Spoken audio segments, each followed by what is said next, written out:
For today's video kani mo ni siya gitawag og cacao beans para dahil sa wala pa naka ilaan mo ni siya ang cacao beans. So ipakita na ko ni nganong ingani siya ka gwapa nga hitsura.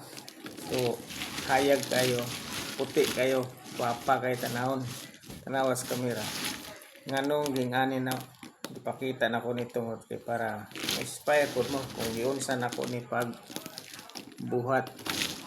So ana ra gikan pag harvest ani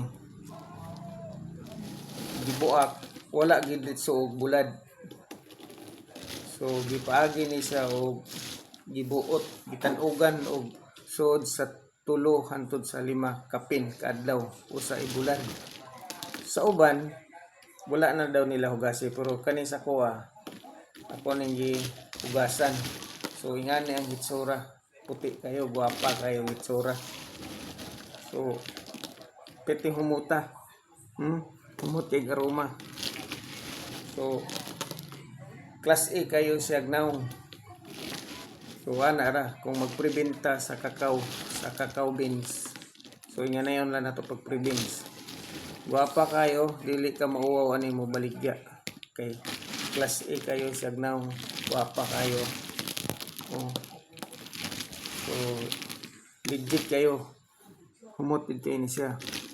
So dili ta mabalaka kung natay cacao nga video inigbulad na to mong itom na siya ayaw kadlok. Dapat ana bato nimo siya, buoto nimo siya. Nya, pag magbuot, hugasan. Nya. Guwapa kay resulta ngani ni sa pag-prevent. Ayaw edit so bulad gikan pag harvest. So ana lang. Salamat.